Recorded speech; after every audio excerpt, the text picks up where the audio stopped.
નમસ્કાર. આજકાલ ઘણા લોકો એક જ પ્રોબ્લેમ લઈને આવે છે. ડૉક્ટર કંટ્રોલ જ નથી થતું. વારે વારે ભૂખ લાગતી રહે છે.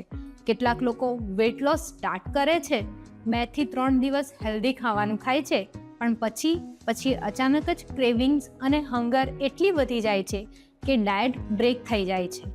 અને ઇન્ટરેસ્ટિંગ વાત એ છે કે દરેક વખતે વધારે ભૂખનું રીઝન ખાલી પેટ ખાલી હોવું નથી હોતું.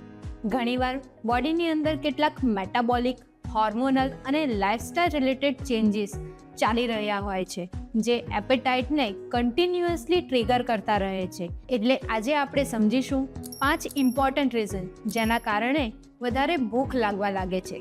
સૌથી પહેલું અને સૌથી કોમન રીઝન છે રિફાઇન્ડ કાર્બ્સ અને શુગર સ્પાઇક્સ. આજકાલના લોકો બ્રેકફાસ્ટમાં ચા અને બિસ્કિટ, સ્નેક્સમાં bakery items, cold drinks, namkeen અને પ્રોસેસ્ડ ફૂડ આ ઘણું વધારે લઈ રહ્યા છે.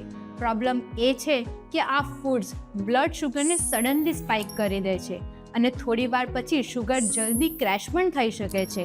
અને જ્યારે શુગર ક્રેશ થાય છે ત્યારે બોડી ફરીથી હંગર સિગ્નલ મોકલવા લાગે છે. અને પેસ્ટ્રીઝ, વ્હાઇટ બ્રેડ અને શુગરી સ્નેક્સ ટેમ્પરરી ફૂલનેસ આપે છે, પણ થોડી વાર પછી ફરીથી ભૂખ લાગવા લાગે છે.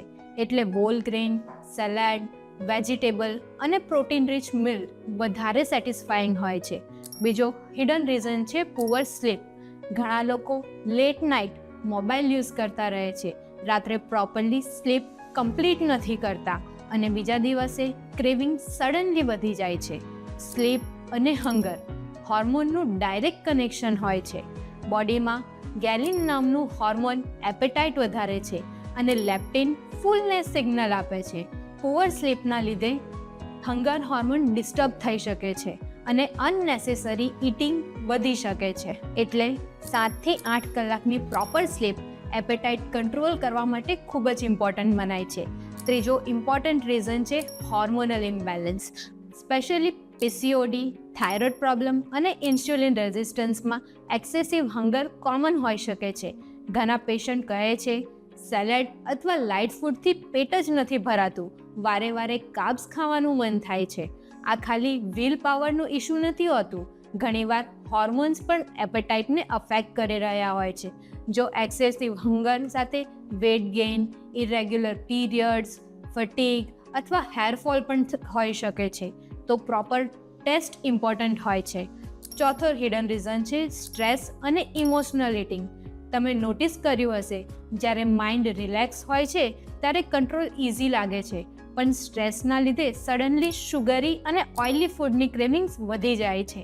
સ્ટ્રેસ હોર્મોન બોડીને ક્વિક એનર્જી ડિમાન્ડ મોડમાં મૂકી દે છે, એટલે ઇમોશનલ સ્ટ્રેસમાં ઓવર ઇટિંગ કોમન હોય છે.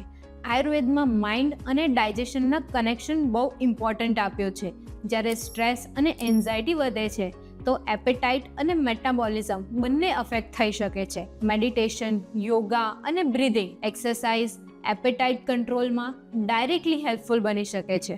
અને પાંચમો હિડન રીઝન છે ડિહાઇડ્રેશન. ઘણીવાર બોડી થર્સ્ટને પણ હંગર સમજી લે છે. જો બોડી પ્રોપરલી હાઇડ્રેટેડ નથી તો અનનેસેસરી ક્રેવિંગ અને હંગર ફીલ થઈ શકે છે. એટલે પ્રોપર વોટર ઇન્ટેક બહુ ઇમ્પોર્ટન્ટ છે. કેટલાક લોકોમાં હર્બલ ડ્રિંક્સ અથવા સિમ્પલ હાઇડ્રેશનથી પણ ક્રેવિંગ્સ ઓછી થતી જોવામાં આવે છે. હવે પ્રેક્ટિકલ વાત સમજો. જો તમને વારે વારે ભૂખ લાગે છે તો ખાલી ક્વોન્ટિટી પર ફોકસ ના કરો, ફૂડ ક્વોલિટી પણ જુઓ. પ્રોટીન, ફાઇબર અને બેલેન્સ્ડ મીલ એપેટાઇટ કંટ્રોલમાં હેલ્પ કરે છે. ખાલી ચા, બિસ્કિટ અને પ્રોસેસ સ્નેક પર આખો દિવસ ચાલવું એ બોડીને અનસ્ટેબલ બનાવી શકે છે. અને આ એક ઇમ્પોર્ટન્ટ વોર્નિંગ સાઇન પણ હોઈ શકે છે. દરેક વખતે એક્સેસિવ હંગર હેલ્ધી મેટાબોલિઝમની સાઇન નથી હોતી. ઘણીવાર અનકન્ટ્રોલ્ડ ડાયાબિટીસ, થાઇરોઇડ ઇશ્યુઝ અથવા હોર્મોનલ ઇમ્બેલેન્સ પણ રીઝન હોઈ શકે છે. એસ્પેશિયલી જો એક્સેસિવ હંગર સાથે એક્સેસિવ થર્સ્ટ, સડન વેટ ચેન્જ અથવા ફટીગ પણ હોય છે, તો પ્રોપર મેડિકલ ઇવેલ્યુએશન બહુ જરૂરી બને છે. તો ફાઇનલ વાત યાદ રાખો, વારે વારે ભૂખ લાગવી ખાલી વીક વિલ પાવર નથી હોતું. Poor sleep, sugar spike, stress, hormonal imbalance અને ડિહાઇડ્રેશન આ બધા હિડન રીઝન હોઈ શકે છે.